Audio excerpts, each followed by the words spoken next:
Yeah, we need to talk about Gen Z. They're entering adulthood in a world that's, well, how do I put this delicately? Messed up. The economic landscape they face is nothing short of a minefield. This ain't the world their parents grew up in.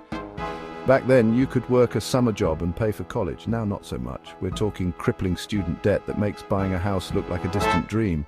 Imagine starting your adult life already owing tens of thousands of dollars. The job market, let's just say it's tougher than finding a decent bagel in this economy. Entry-level jobs now require years of experience and advanced degrees. These young people are starting from behind. They're burdened with debt and facing skyrocketing living costs. They are drowning in debt before they even get their first paycheck. It's a vicious cycle that's hard to break. It's no wonder they're hesitant to commit to big purchases like houses or cars. Who can blame them? The financial risk is just too high.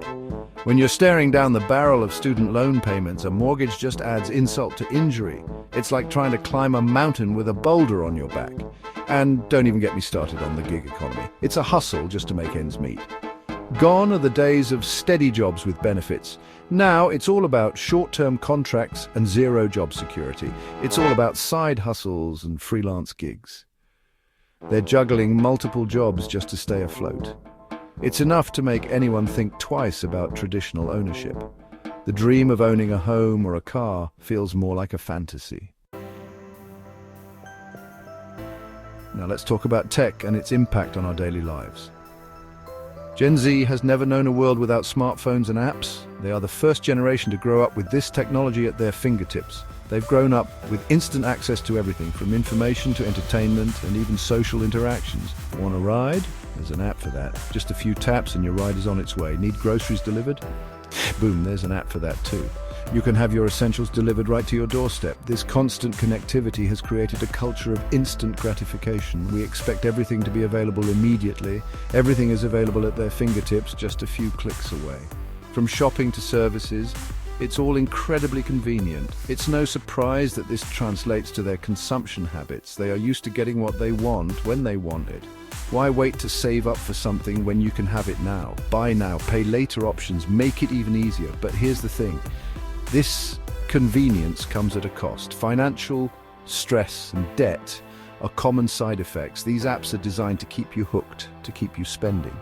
They're engineered to be addictive. They use sneaky algorithms and targeted advertising to make you crave things you didn't even know you needed. It's a sophisticated system. It's like they're playing chess and we're all just pawns in their game. The question is, how do we take back control?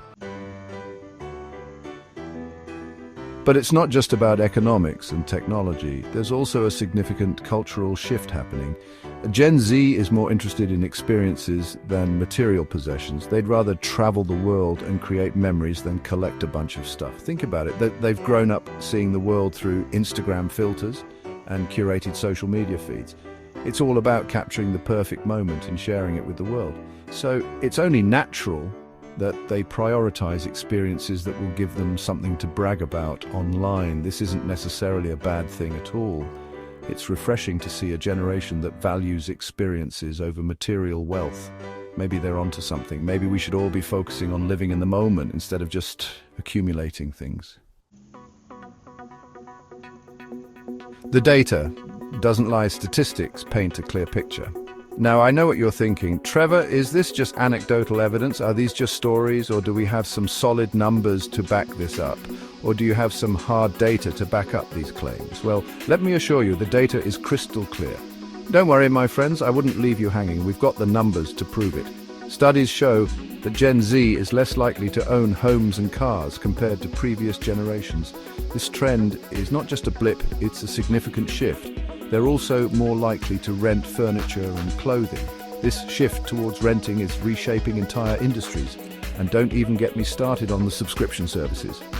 From streaming music to meal kits, the subscription model is booming. These kids are subscribing to everything from music streaming to meal kits. The numbers don't lie.